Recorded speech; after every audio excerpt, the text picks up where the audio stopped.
Olá pessoal, aqui Micael Souza do canal Jogos no Tabuleiro. Venho hoje fazer um tutorial e análise, desta vez do tutorial e análise do Boon Lake, o último jogo, o jogo mais recente do Alexander Pfister, que é um dos meus autores preferidos nesta gama dos Eurogames, mais recentemente, mas vamos primeiro ver como se joga e depois voltamos aqui para falar do jogo.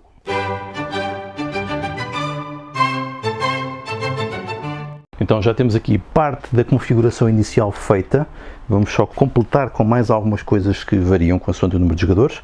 Todos os jogadores devem preencher o seu painel individual com cidades, aldeias, colonos, canoas nesta localização, colocar aqui as peças de marcador de turno, de pontuador, estas de produção, colocar os marcadores no zero, na pontuação, na produção mineira e na produção económica de minérios e de ouro.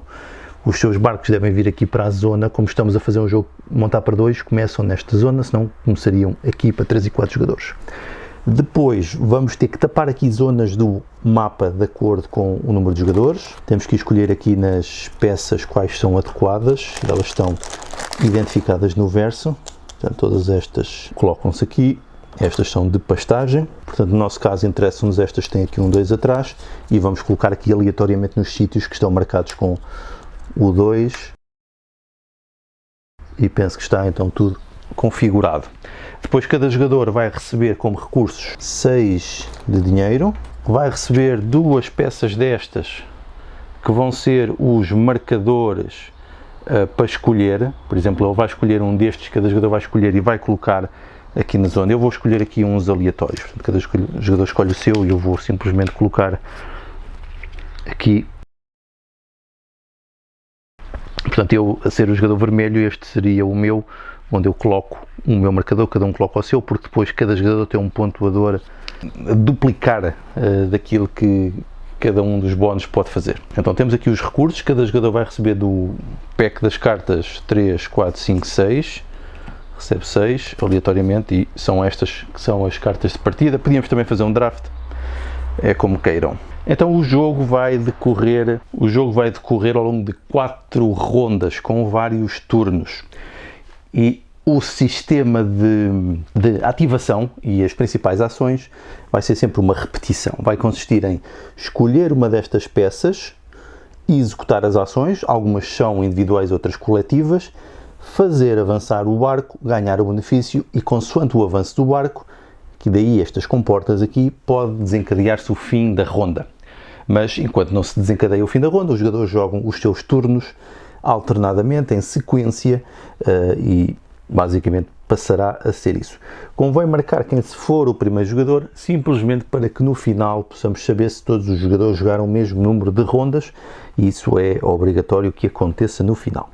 Então, agora vamos começar a explicar a lógica do jogo. Cada uma destas ações, basicamente, é o que podemos fazer, tem uma correspondência a uma carta, à exceção desta.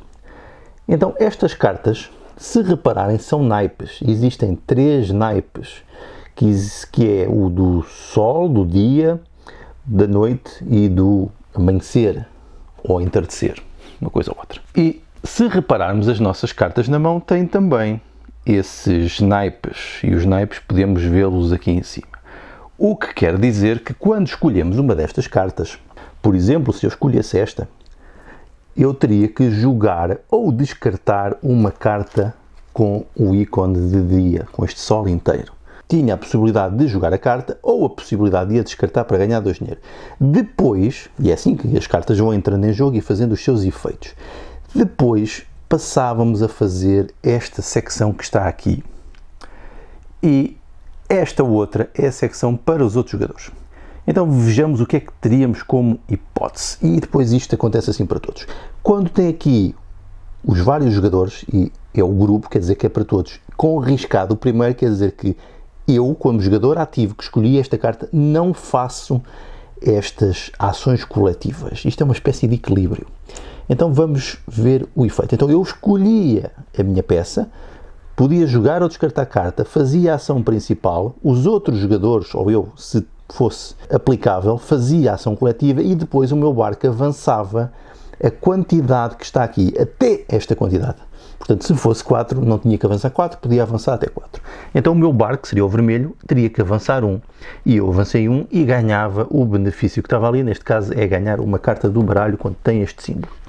Este caso dos rios é importante porque nestas zonas estreitas pode estar apenas um barco. Quer dizer que este próximo, se avançasse 1, avançaria para aqui, saltava.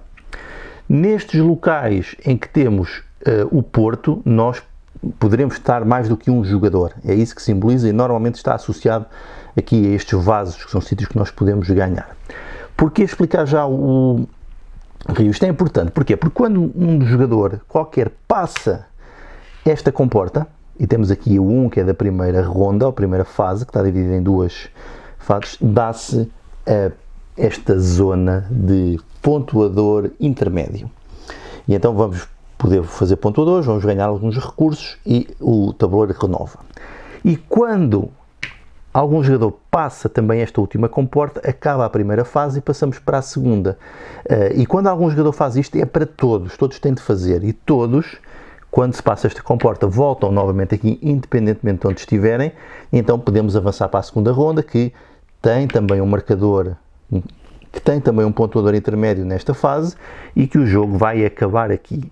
A diferença é que quando alguém jogar aqui, não acaba imediato, mas todos têm de fazer o mesmo número de jogadas, daí é importante saber quem foi o primeiro, porque se este fosse, por exemplo, o primeiro jogador, aqui o segundo jogador teria a possibilidade de fazer mais uma jogada, mais uma ação, mais um avanço, etc. E então contávamos os pontuadores finais. Então isto para dar uma estrutura do jogo. Vamos então explicar as ações. Portanto, já disse que aqui podemos jogar as cartas, à exceção desta que dá apenas dinheiro diretamente. Então, neste caso, seria colocar 2 peças destas no tabuleiro. E temos que colocar sempre adjacentes ao que já existe. Colocamos e ganhamos o benefício do que estiver por baixo. Portanto, eu aqui ia ganhar 2 moedas e aqui ia ganhar 2 cartas. E isto vai libertar novas ações que eu vou explicar. Depois temos a possibilidade de pegar num dos nossos colonos e colocar num sítio. Por exemplo, se eu colocasse aqui, ia tapar e ganhar uma moeda. No entanto, se eu colocasse aqui, ia perder 5 moedas, mas depois isto tem uma razão, porque tem um bónus. Aqui ia pagar moedas, mas ia ganhar benefícios. Neste caso era 3 vezes o rendimento do dinheiro ou o rendimento das cartas. Aqui não faria nada, mas é sempre um espaço disponível para construir. Aqui ganhava uma carta. No entanto, eu posso colocar um homem ou fazer evoluir um homem. Estes homens, isto não representa bem homens, são mais o nível de desenvolvimento urbano. Isto são apenas alguns habitantes que acabaram de chegar e depois podem evoluir para uma aldeia ou para uma cidade. E isto, a evolução é a tal seta que aparece aqui para cima. Para fazer uma evolução de um peão para uma aldeia é preciso gastar mais um colono, que está aqui, e converte-se este numa aldeia. E a partir daqui passamos a ter um rendimento de 2 na fase de rendimento. Este símbolo significa rendimento. E podemos também fazer evoluir a aldeia para cidade. Mas para isso tem de ter pelo menos 3 presenças à volta. Neste caso não teria. Vamos só fazer de conta que estava aqui assim qualquer coisa. E isto já estava também disponível. E havia aqui assim qualquer coisa. E então eu poderia, vamos ter que pôr aqui mais 2, fazer uma evolução. Eu teria que gastar 2 colonos para converter esta aldeia numa cidade. E depois as cidades e as aldeias não voltam aqui. O que faz com que possamos libertar espaços para construir. Eu tirei erradamente estes daqui. Estes não se tiram daqui. Só temos estes disponíveis. Porque estes só libertam. Estes aqui ganhamos automaticamente quando tivermos esta linha completa. Portanto, este aqui só libertava quando tudo isto, incluindo a vaca, estiverem também no tabuleiro. Este vem automaticamente ficar aqui disponível, se não temos que os ganhar da reserva. E isto é a evolução ou desenvolvimento, é converter uma coisa que já existe numa outra coisa. Depois esta ação, quando tem aqui um número, é a quantidade de cartas que nós tiramos, e quando tem aqui uma carta com a seta para baixo ou para cima, quer dizer que podemos jogar qualquer tipo de carta ou descartar qualquer tipo de carta para ganhar 2 moedas. Neste caso eu não faria como jogador ativo, seriam apenas só os outros a fazer, porque esta é uma ação bastante poderosa, que é colocar peças e colocar novas presenças no tabuleiro ou desenvolvê-las.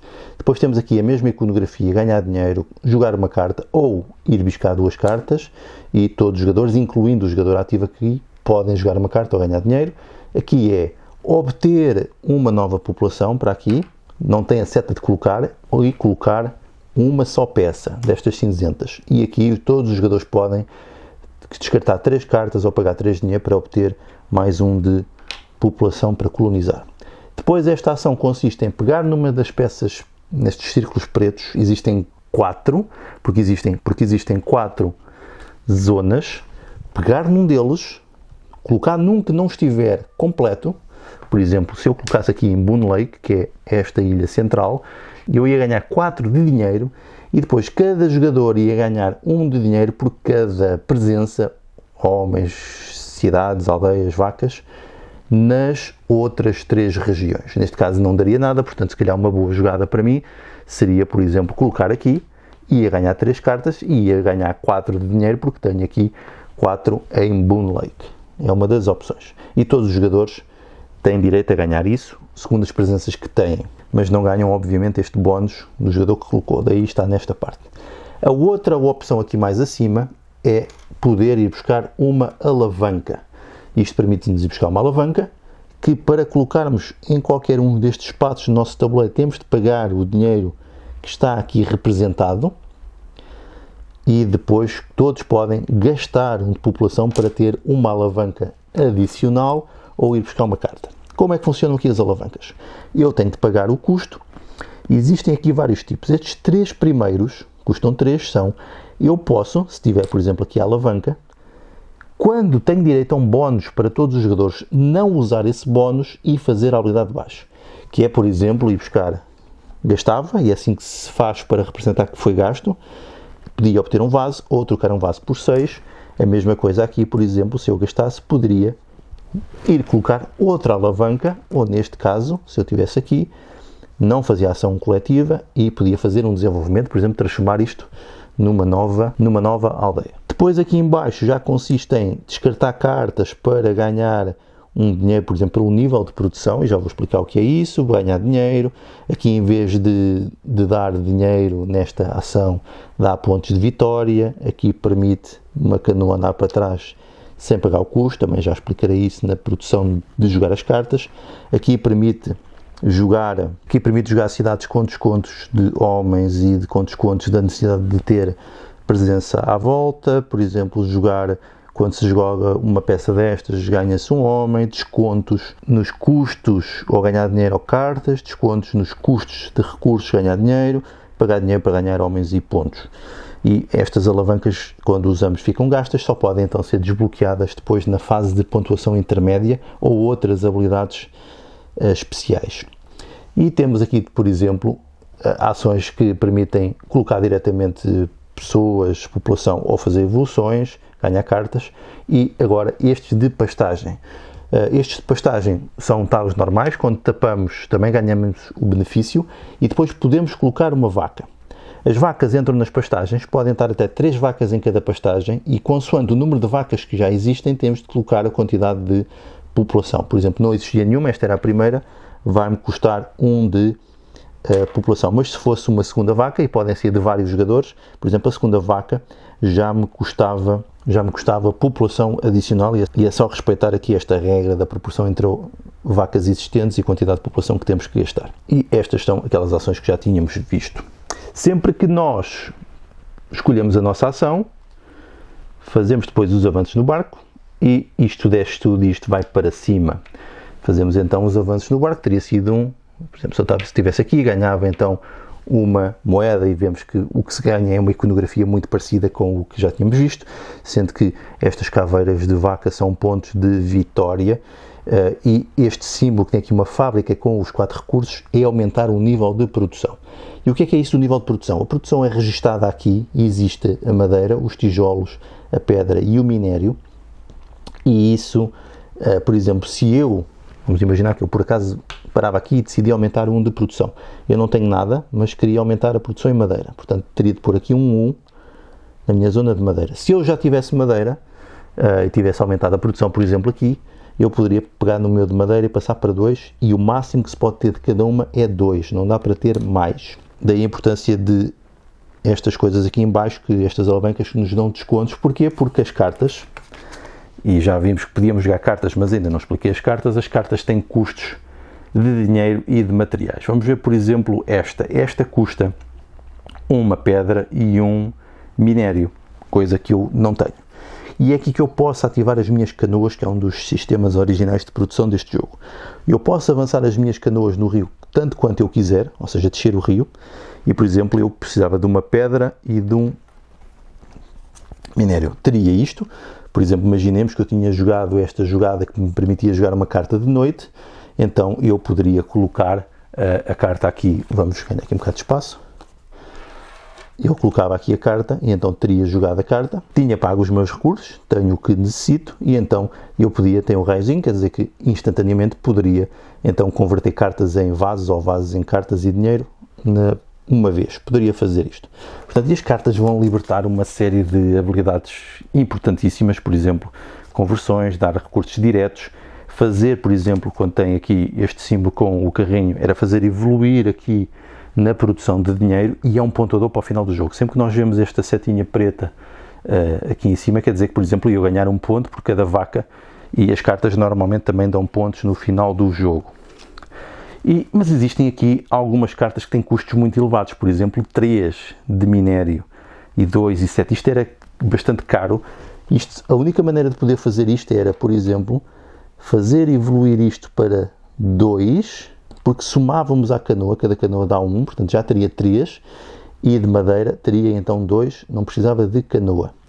Nós podemos fazer recuar as canoas para dar recursos, mas por cada recuo de cada canoa temos de pagar 2, portanto se eu quisesse ir para aqui tinha que pagar 2 de dinheiro para poder ter 3 de madeira se eu precisasse para alguma coisa, sendo que nesta fase também poderia ativar, por exemplo, assim, as alavancas para ter descontos, se eu não tivesse um recurso, por exemplo, necessário. E é aqui que nós combinamos as jogadas das cartas, e as cartas têm muitas habilidades, por exemplo, quando se joga uma vaca ganha-se dinheiro, ganhar nova população, existem imensas coisas que dão pontos diretos e ajudam a montar o nosso dito motor de produção e as nossas combinações.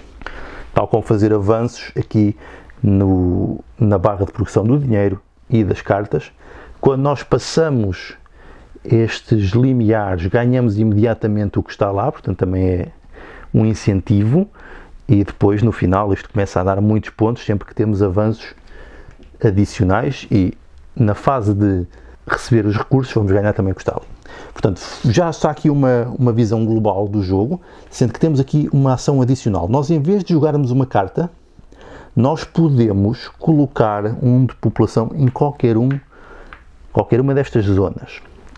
Por exemplo, colocamos aqui, lá está, podemos jogar qualquer carta, quer dizer que não estamos limitados ao tipo de carta que jogamos, não precisamos de escolher uma ação daqui e podemos jogar qualquer carta, mas temos que pagar isto tudo, o que é também bastante considerável. E quando fazemos isto, ganhamos aquele bónus imediatamente, que também é bastante apetecível.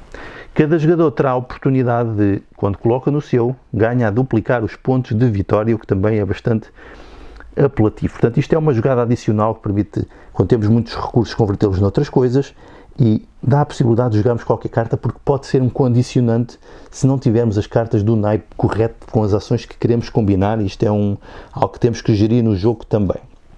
Então, vamos passar para ver uma pontuação intermédia. Por exemplo, quando um jogador atravessa uma comporta, passamos para a fase de pontuação intermédia. Vamos pôr aqui para uma coisa mais realista. Então, todos os jogadores fazem isto, portanto, todos os jogadores têm a oportunidade de jogar uma carta da mão ou de fazer uma evolução de algo que já tem no tabuleiro, não é colocar novo, é fazer evolução, e depois vão ter que escolher o seu pontuador consoante a ronda. Na primeira ronda eu tenho que escolher o meu de 1 e colocar em qualquer um dos pontuadores. Por exemplo, eu vinha para aqui e eu teria que ter a possibilidade de, na primeira ronda, porque foi onde eu escolhi, não posso converter 0 disto para ter pontos de vitória. Portanto, eu iria cumprir, portanto não fazia ação, podia não fazer, é o 0, e ia ganhar um ponto de vitória. Por exemplo, eu podia colocar aqui, e eu tinha também na primeira ronda tinha pelo menos uma. Mas poderia acontecer eu não conseguir cumprir, imaginemos que eu não tinha nenhuma alavanca, então eu não conseguia cumprir isto, em vez de ganhar o ponto positivo, ia ganhar negativos. O que faz com que, à medida que o jogo vai progredindo, para o final no 4, isto pode dar 4 pontos negativos. E é aqui algo que temos que ponderar bastante bem onde é que vamos colocar as coisas, sendo que no nosso pontuador, na nossa zona no que nós escolhemos, conta a dobrar. Portanto, é algo que temos que considerar em que momento é que vamos fazer isto, porque pode existir alguma incerteza se nessa fase vamos cumprir esse requisito ou não, porque o requisito vai crescendo à medida que as rondas vão avançando. Portanto, na quarta ronda eu teria que ter 8 alavancas, o que é uma coisa já considerável. Já jogámos o nosso marcador, vamos receber então o rendimento. Eu ia receber, por exemplo, daqui 3 cartas, daqui 5, e eu poderia ter outras coisas que me dessem também rendimento, sendo que recebemos também rendimento do que estiver destapado aqui no tabuleiro. Vemos aqui o símbolo, pontos de vitória, moedas, pontos de vitória, e aqui as vacas vão dar por cada cidade que estiver à volta. Neste caso não teria nenhuma, mas isto até nem podia estar assim, porque não se pode construir aldeias em pastagens, tem de ser sempre no espaço livre. Mas, por exemplo, se isto estivesse assim, então estas vacas, cada uma iria dar um ponto porque está adjacente a uma cidade, mas se tivessem, sei lá, mais cidades, por algum motivo, cada vaca iria dar 2 pontos porque está adjacente a 2 cidades. De notar que sempre que construímos uma cidade junto ou numa zona do tabuleiro, esta é uma zona, é o Boone Lake, que estão marcadas pelas cores, onde já existe uma cidade nossa, nós perdemos 5 pontos de vitória, e sempre que construímos uma vaca, ou metemos uma vaca junto a um povoado, independentemente do jogador, ganhamos 2 pontos por povoado. Portanto, é uma coisa sempre de bónus adicionais. Portanto, vamos receber os rendimentos, depois vamos poder subir todas as nossas alavancas. Podemos optar por não subir, ou se no caso não tínhamos gasto, ganhamos um ponto por cada uma que não foi movida. Os marcadores pretos saem para estarem disponíveis para a nova ronda, e então os jogadores continuam a jogar naturalmente. Quando chega aqui faz-se o mesmo, mas começam daqui. A diferença que tem para o final do jogo é que quando um jogador chega ao final, então o jogo acaba, mas todos vão jogar mais uma vez se precisarem para jogarem o mesmo número de vezes, mas se for o último acaba imediatamente, e então vamos fazer a pontuação final. E a pontuação final é ligeiramente diferente. Temos também algumas coisas para além do normal. E está aqui a pontuação final. Vamos ganhar pontos pela quantidade de alavancas que tivermos. Vamos ganhar os pontos das cartas diretamente em baixo, ou quando existe algum pontuador que dá algum ponto, por exemplo, no caso destes, por qualquer tipo de requisito, aqui seria vacas. Vamos contar os pontos daqui, por exemplo, se esta linha estiver livre, vamos ganhar 2 pontos por cada espaço livre, e isto vai acumulando. E de notar que quando começamos a vir fazer para aqui, temos custos adicionais que temos que respeitar, que estão aqui marcados. Portanto, ganhamos estes pontos destes locais. Fazemos, obviamente, também toda esta parte, há sempre um marcador intermédio, mas juntamos depois estes pontos finais, tal como também estes pontos daqui, que estão associados àquele marcador intermédio que acontece no final. Juntamos estes pontos. Os recursos não dão qualquer tipo de pontos para o final do jogo. E assim temos a pontuação final. O jogo tem também um modo só, no verso dos painéis individuais. Existe aqui uma série de coisas que preenchemos com um sistema automático para competirmos contra este jogador adversário. Vamos só falar aqui de mais alguns bónus que podem existir. Por exemplo, esta está virada ao contrário. Por exemplo, eu quando construo aqui tenho uma penalidade, mas ganho, por exemplo, um avanço em cada marcador. Aqui, por exemplo, quando construir uma cidade ganho 8 pontos, apesar de ter pago aqui um valor adicional. Portanto, alguns dão pontos, outros dão recursos diretamente, outros pagamos recursos para obter pontos. Temos de ligar para passarmos o rio. Os hexágonos mostram quais são as ligações, portanto eu tenho que construir aqui depois para ir para aqui, e penso que são todos os detalhes que existem também aqui no tabuleiro. E basicamente acho que está explicado de modo geral como funciona aqui o Boone Lake. Então já vimos mais ou menos como se joga o jogo tem alguma complexidade, algumas coisas. Quanto à montagem, a montagem é relativamente fácil de fazer, não é assim tão complicada, não é preciso separar cartas, não é preciso separar muitos as peças, os tiles, eles já estão praticamente separados, simplesmente cada jogador tem de montar o seu tabuleiro, portanto, pacífico nessa perspectiva. Quanto aos componentes, acho que os componentes estão muito bem, perfeitos para este tipo de jogo, no ponto, as peças em madeira a representar as várias coisas que estamos a colocar no mapa, as peças dos tiles com boa espessura, boa qualidade no material, no papel, com um aspecto visual interessante à medida que o tabuleiro vai crescendo. O próprio tabuleiro também é bastante bonito. As cartas estão bem ilustradas com uma arte muito própria e características que eu já vou falar um pouco mais, portanto, penso que está perfeitamente adequado. Quanto ao livro de regras, está bem no geral, está bem conseguido, está, do ponto de vista das ilustrações e dos exemplos, bem conseguido. Há algumas coisas que eu não sei se terá sido uma tradução de alemão para inglês ou qualquer coisa desse tipo, que tenho algumas dúvidas. Por exemplo, fica com dúvidas no modo como pontuam as vacas com as cidades. Eu penso que está relacionado com o modo como está escrito e o modo como está pontuado também as frases. Em alguns casos podemos ficar com algumas dúvidas, mas são coisas muito pontuais. Quanto a ilustrações e design gráfico, trata-se de um jogo de Clemens Franz, que tem estas típicas ilustrações quase infantis, ou com um toque de redução do aspecto realista, introduzindo aqui um pouco um aspecto cartunesco.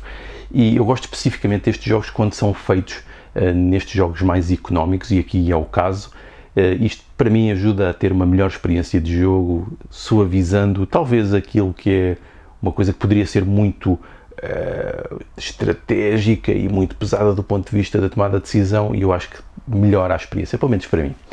O jogo, o modo como está criado o ambiente, eu acho que nos ajuda a entrar nele, o modo como ele é representado e mostrado e exibido, o que permite também ter boas leituras. Não há grandes dúvidas o que é o quê, onde é que estão os ícones, o que é a ilustração, portanto, desse ponto de vista está bem conseguido. E também penso que representa este tema de um território que é, e entramos já nas narrativas, um território que alguns deve estar aqui no sul dos Estados Unidos, numa zona de limite com o México, embora não seja um sítio real, faz lembrar esses locais rurais de exploração em que uma comunidade humana está a explorar esses territórios. E basicamente é isso que passa. Eu penso que esse aspecto é bem classificado e bem traduzido naquilo que é a narrativa e a materialidade do jogo, que não é uma coisa assim tão relevante, porque no fundo estamos a desenvolver empreendimentos económicos numa economia obviamente rural. Quanto aos mecanismos, tem uma série de mecanismos interessantes. Estes mecanismos de ação, seleção das ações, que vêm criar um efeito temporizador e potenciador das ações, tal como a combinação com as cartas, com os 3 naipes, que nos obriga a gerir as cartas, gerir as ações e gerir os recursos, mas também os espaços nos tabuleiros, onde temos também alguma interação com os jogadores. Portanto, temos aqui uma mistura de ação-seleção com efeitos que podem ser potenciados consoante o passar do tempo e os efeitos em cadeia dos conjuntos que criamos. Também com o sistema do barco que vai avançando, e assim vamos caminhando para o fim do jogo e podemos controlar os avanços para ser mais rápido ou mais lento, tendo aqui uma sensação de progressão e de urgência para o final do jogo. Portanto, penso que isso é tudo interessante do ponto de vista dos mecanismos. Quanto à duração, o jogo pode ser muito longo, especialmente quando se joga das primeiras vezes, porque o jogo tem muitas coisas que vão criar alguma confusão e alguma paralisia de análise, porque são muitas coisas para considerar. No entanto, eu também já o joguei relativamente rápido, quando todos os jogadores sabiam o que estavam a jogar, mas principalmente quando é 2, 3 jogadores, com pessoas que conhecem, o jogo consegue reduzir. Por exemplo, consegue ser jogado 1h30, quando joguei a 4 e nas primeiras vezes chegou a ser 3h30, 4. Portanto, pode ter este efeito. Quanto ao número de jogadores, eu acho que a melhor contagem para jogar este jogo é 2, 3 jogadores, talvez 3, embora 2 também seja bom. A solo também não é uma má experiência, se vocês estiverem disponíveis para ativar o modo automático e aprender esse próprio modo de jogar o jogo. Também é uma boa experiência. 4, eu diria que não faz qualquer sentido, a não ser que tenham mesmo só 4 pessoas e não queiram deixar ninguém de fora, mas com a noção de que vai demorar muito mais tempo do que aquele que é útil para o jogo, ou útil para as interações no jogo. Quanto às interações entre os jogadores, não são assim tantas quanto isso, reduz-se ou limita-se àquilo que são os locais que são ocupados no tabuleiro, e sim vai haver uma urgência para tentar ocupar os melhores lugares. Há algumas interações entre as vacas, as cidades e as vilas, nada de outro mundo, tal como a urgência de quem chega primeiro aos sítios para ter os bónus, mas onde surge também alguma interação é no facto do avanço dos barcos, uma vez que eles saltam uns por cima dos outros e determinam o momento em que são feitas as contagens das pontuações intermédias e das pontuações finais. Isto sim dá aqui um pouco mais de interação e de atenção àquilo que os outros vão fazer, que jogadas vão ter e quando vai ser marcada cada etapa de pontuação. Quanto à estratégia, tática e aleatoriedade, o jogo tem alguma aleatoriedade nas cartas que vão saindo. Isso pode ser um pouco frustrante porque por vezes podemos não ter os naipes certos para jogar as cartas. Isso acontece às vezes, o que pode ser algo chato.